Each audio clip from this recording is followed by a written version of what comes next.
নমস্কাৰ মই ৰাণা গগৈ বাগজানত সংঘটিত হোৱা অগ্নিকাণ্ডৰ প্ৰসংগত তৈল বিজ্ঞানীৰ মন্তব্য প্ৰকৃততে এই তেলখাতত গেছ আছিল নে তেল আছিল এই সমগ্ৰ প্ৰক্ৰিয়াটোৰ সৈতে জড়িত হৈ থকা জ্যেষ্ঠ তৈল বিজ্ঞানী প্ৰদীপ কুমাৰ শইকীয়াই কি কয় এই সন্দৰ্ভত আমাৰ ডিব্ৰুগড়ৰ সাংবাদিক হুমেন ফুকনৰ এক প্ৰতিবেদন আগবঢ়াইছো হয় সমগ্ৰ দেশতে এটা চৰ্চিত নাম হৈ পৰিছে বাগজানৰ জুই আৰু এই বাগজানৰ তৈলক্ষেত্ৰৰ লগত জড়িত এগৰাকী ব্যক্তি আছিল এগৰাকী ব্যক্তি নহয় এগৰাকী জ্যেষ্ঠ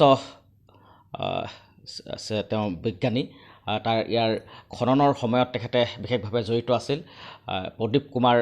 শইকীয়াৰ ছাৰৰ সৈতে আমি কথা পাতিম সেই কথা কিছু কথা ক'ব আচলতে কেনেধৰণে ঘটনাবিলাক সংঘটিত হ'ল কেনেধৰণে আমি ভৱিষ্যতত এনেধৰণৰ ভয়াৱহ অগ্নিকাণ্ডৰ পৰা হাত সাৰি থকাৰ যেনেধৰণৰ উপায় থাকিব পাৰে সেই কথাখিনি ছাৰৰ পৰা আমি জানিব বিচাৰিম প্ৰথমে কৈছোঁ তেখেতে এই গোটেই এগৰাকী তৈল বিজ্ঞানী হিচাপে তেখেতে যথেষ্ট অধ্যয়ন কৰিছে এনেসমূহ দিশ আৰু এনেধৰণৰ খনন প্ৰক্ৰিয়াৰ লগত তেওঁ জড়িত হৈ তেওঁ নিশ্চয়কৈ বহু কথা ইতিমধ্যে তেওঁ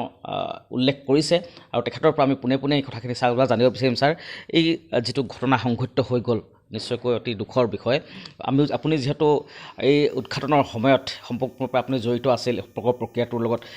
এই কথাখিনি আপোনাক ছাৰ অকণমান ৰাইজক অৱগত কৰিব নেকি কেনেধৰণে এই ঘটনাটোৰ সূত্ৰপাত হ'ল ভৱিষ্যতে আমি কেনেধৰণে এনেধৰণৰ ঘটনাৰ পৰা হাত সাৰি থকাৰ কেনেধৰণৰ উপায় থাকিব পাৰে সেই কথাখিনি অকণমান জনাব আমাক ধন্যবাদ এইখিনি ক'বলৈ সুবিধা দিয়াৰ কাৰণে প্ৰথমতে মই এটা বস্তু ক্লিয়াৰ কৰি লওঁ যে মই এই খাতটোৰ আৱিষ্কাৰক বিজ্ঞানী নহয় এই আৱিষ্কাৰৰ খাতটোৰ যিখিনি তেল বা গেছ আছে যিটো তাৰ উৎপাদিত পদাৰ্থ সেইখিনি আৱিষ্কাৰৰ লগত ময়ো জড়িত মই এজন বিজ্ঞানী হিচাপে তাৰ কিছু অধ্যয়ন কৰিবলৈ অইল ইণ্ডিয়াই সুবিধা দিছিলে সেই অধ্যয়ন কৰা যিজন বিজ্ঞানী আছিলে সেইজন মই আছিলোঁ যদিও খাতটো আগতীয়াকৈ খনা হৈছিলে 2003-04তে কিন্তু 2005ত অইল ইণ্ডিয়াই NMR যিটো মেডিকেলৰ MRI বুলি কয় NMR ৰান কৰাৰ সিদ্ধান্ত লৈছিলে আৰু সেই সময়ত মই আমেৰিকাৰ পৰা ট্ৰেইনিং লৈ আহিছিলোঁ যেহেতু মই NMR বিশেষজ্ঞ হিচাপে ট্ৰেইনিং লৈ আহিছিলোঁ গতিকে এই ৱেলটো NMR ৰান কৰাৰ সুবিধাটো মই পাইছিলোঁ আৰু NMRৰ জৰিয়তে ৱেলটোৰ একচুৱেলি তাত অইল আছে নে কণ্ডেনছেট আছে নে গেছ আছে তাৰ নিৰ্ধাৰণ কৰাৰ যিখিনি অধ্যয়ন কৰিছিলে সেইখিনি মই কৰিছিলোঁ আৰু সেই অধ্যয়নখিনি এতিয়াও অইল ইণ্ডিয়াৰ হাতত আছে গতিকে মই এজন বিজ্ঞানী হিচাপে তেনেদৰে জড়িত আছিলোঁ মই আৱিষ্কাৰ কৰা বুলি সংবাদ মাধ্যমত আজি ওলোৱাৰ দৰে ক'তো কোৱা নাই বা নকওঁ সেইটো প্ৰথম কথা হয় মই আৰম্ভণিৰ পৰা জড়িত আছিলোঁ 2005ত যেতিয়া NMR ৰান কৰিছিলে আৰু তেতিয়া মোৰ অধ্যয়নত এইটো প্ৰমাণ হৈছিলে যে অইলটো আচলতে গেছ নহয় গেছতকৈ কণ্ডেনছেটৰ প্ৰাবল্য বেছি আছিলে গতিকে মই অইল ইণ্ডিয়াক তেতিয়া ছাজেশ্যন কৰিছিলোঁ মোৰ ৰিপৰ্টবোৰ এতিয়া ওলাব অইল ইণ্ডিয়াত যে ইয়াক আপোনালোকে গেছ ফিল্ড বা গেছ ৱেল বুলি নলৈ ইয়াত কণ্ডেনছেট ৱেল বুলি লওক ইয়াৰ কাৰণ এইটোৱে আছিলে যে গোটেই ৱৰ্ল্ডতে যেতিয়া কোনো এটা ৱেলত কণ্ডেনছেটৰ সন্দেহ থাকে কণ্ডেনছেট প্ৰবাহ হোৱাৰ সন্দেহ থাকে যিটো প্ৰিকশ্যন ল'ব লাগে যিবিলাক ছেফটি মেজাৰ ল'ব লাগে যিবিলাক অসমীয়াত মই শব্দটো ওলোৱা নাই ক্ষমা কৰিব সেই মেজাৰবিলাক অধিক ল'বলগীয়া হয় কাৰণ গেছতকৈ কণ্ডেনছেটটো বহুত ভলেটাইল বহুত হাইলি ভলেটাইল গতিকে কণ্ডেনছেট থকা মানে আপুনি অকণমানো কণ্ডেনছেটৰ চান্স থাকিলে যিবিলাক প্ৰিকশ্যনাৰী মেজাৰ ল'ব লাগে যিবিলাক ছেফটি মেজাৰ ল'ব লাগে সেইবিলাক বহুত বেছি হ'ব লাগে সেইকাৰণে মই মোৰ ফালৰ পৰা ছাজেষ্ট কৰিছিলোঁ যিহেতু তাত কণ্ডেনছেট কিছু পৰিমাণে হ'লেও আছে আৰু আজি প্ৰবাহে প্ৰমাণো কৰিলে এতিয়া চাৰিওফালে কণ্ডেনছেট প্ৰবাহ হৈ পৰি আছে অঞ্চলটোত গছে পাতে পানীয়ে চবতে কণ্ডেনছেট ভৰি পৰিছে গতিকে মই যিটো আশংকা কৰিছিলোঁ সেইটোৱে প্ৰমাণিত হ'ল যে ৱেলটোত গেছতকৈ কণ্ডেনছেট বেছি প্ৰবাহ হৈছে গতিকে আৰম্ভণিৰ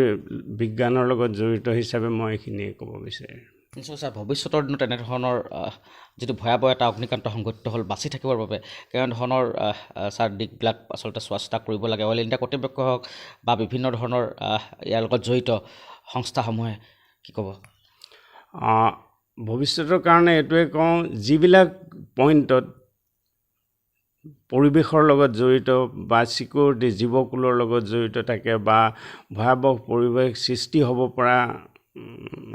হেৰি থাকে আশংকা থাকে সেইবিলাক পইণ্টত বেছি গুৰুত্ব দিব লাগে সেইবিলাক পইণ্টক আনদেখা কৰিব নালাগে বা সেইবিলাক পইণ্টক নেগলেক্ট কৰিব নালাগে। গতিকে ভৱিষ্যতেও যদি এনেকুৱা আজি ডিকমত হৈ গৈছিলে তেনেকুৱা এটা কাহিনী একজেক্টলি নহ'লেও প্ৰায় একেধৰণৰ, তাৰপাছতে এতিয়া বাগজানত হ'ল। গতিকে বাগজানত এনেকৈ যদি আমি বাগজানক গেছ ফিল্ড বুলিয়ে কনচিডাৰ এতিয়াও কৰি থাকোঁ, তেতিয়া হয়তো আকৌ একেধৰণৰ দুৰ্ঘটনা ভৱিষ্যতে হ'ব পাৰে। নহওক, মই ভগৱানক খাটো, কিন্তু তাৰ বাবে আমি বিশেষ সতৰ্ক হ'ব লাগিব, সতৰ্কতা অৱলম্বন কৰিব লাগিব। আৰু এতিয়াও বাগজান অঞ্চলত যি পৰিস্থিতি হৈ আছে, এতিয়া গছে পাতে বনে কণ্ডেনছেট বস্তুটো এনেকুৱা, সি পাতৰ তলতো অকণমান ক'ৰবাত বাতি এটা উদং হৈ আছে, ক'ৰবাত বটল এটা পৰি আছে, তাৰ ভিতৰতো কণ্ডেনছেট সোমাই থাকিব পাৰে, কাৰণ ই গেছৰ লেখীয়া অতি ক্ষুদ্ৰ মলিকুল। গতিকে সেই কোনোবা এটা খালী বটল, পানীৰ বটল কোনোবাই পেলাই থৈছে, হাফৰখন খোলা, তাতো হয়তো কণ্ডেনছেট সোমাই থাকিব। ক'ৰবাত গৰম পাব, বেছি ৰ'দ পালে বা কিবা সুবিধা পালে কাইলৈ ঘপকৈ সেইখিনিও জ্বলি যাব পাৰে। গতিকে যেনেকৈ আগতে ধনগুলৈ জ্বলে, ঠিক একেধৰণে কণ্ডেনছেট পৰি থকা গোটেই এই 1.5-2 কিলোমিটাৰ এৰিয়াটোৰ পৰা যদি কণ্ডেনছেটখিনি আঁতৰাব নোৱাৰে, তেতিয়া যেতিয়াই যিকোনো মুহূৰ্ততে ই জ্বলি যাব পাৰে। গতিকে সেইটো এটা বিশেষ ভয়াৱহ দিশ আমি লক্ষ্য কৰিব লাগিব। আৰু কণ্ডেনছেটখিনি আঁতৰাবলৈ কোনো পানী দি আঁতৰাব নোৱাৰে, ধুই আঁতৰাব নোৱাৰে, ইয়াক কেমিকেল স্প্ৰে কৰিব লাগিব, যিটো অইলে কৰিব বিচাৰিছে। গতিকে এই সতৰ্কতাবোৰ আগতে যদি কণ্ডেনছেট ৱেল বুলি জানিলেহেঁতেন, এতিয়া মই দেখিছোঁ জন এনাৰ্জিক সকলোৱে দোষী সাব্যস্ত কৰিছে, কিন্তু কুৱেশ্যন আহি যায় জন এনাৰ্জিক কোৱা হৈছিলে নে যে এইটো ৱেল কণ্ডেনছেট আছে, বা কণ্ডেনছেট ওলাব পৰা সম্ভাৱ্যতাৰ কাৰণে তাক যিবিলাক পৰিৱেশ প্ৰদূষণ হ'ব পৰা প্ৰিকশ্যন ল'ব লাগে, হওক নহওক এক্সিডেণ্ট এতিয়া হৈ গ'ল, কিন্তু হ'বও পাৰে। গতিকে তাৰ বাবে সেইখিনি সাৱধানতা লোৱা হৈছিলে নেকি? আজিলৈকে কিয় কেমিকেল ক্লিয়াৰেন্সৰ কাম আগবাঢ়িব পৰা নাই? তাৰ কাৰণে ৰাইজো জগৰীয়া বুলি গম পাইছোঁ, 2-3 দিন ৰাইজে কাম কৰিবলৈ দিয়া নাই। গতিকে মই বিশেষ অনুৰোধ কৰিম ৰাইজক যে এই মুহূৰ্তত অইল ইণ্ডিয়াৰ বাদে আন কোনেও আপোনালোকক সহায় কৰিব নোৱাৰে, কাৰো কথা নুশুনিব, কাৰো লগত নাথাকিব। আমিও আপোনালোকক একো সহায় কৰিব নোৱাৰোঁ, আমি বিজ্ঞানী হিচাপে যিখিনি পাৰোঁ কৰিব পাৰোঁ, কিন্তু একমাত্ৰ অইল ইণ্ডিয়া কৰ্তৃপক্ষইহে আপোনালোকক এতিয়া ভৱিষ্যতৰ আহিবলগীয়া বিপদৰ পৰা বচাব পাৰে। কাৰণ কণ্টামিনেট গছে পাতে পানীয়ে পৰি থকা কণ্ডেনছেটখিনি আঁতৰোৱাটোৱে আমাৰ প্ৰধান আৰু মূল কাম। গতিকে সেইখিনি কৰিবলৈ দিয়ক, অন্যথাই 2 মাহ 3 মাহ 6 মাহ হ'লে এনেকৈ য'তে ত'তে মন গ'লে জুই জ্বলি থাকিব। তাৰমানে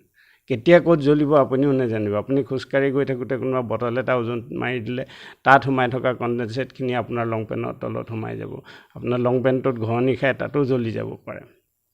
গতিকে কণ্ডেনছেটটো এনেকুৱা এটা বস্তু, সেইকাৰণে গোটেই ৱৰ্ল্ডতে বিশেষ সতৰ্কতা অৱলম্বন কৰা হয়।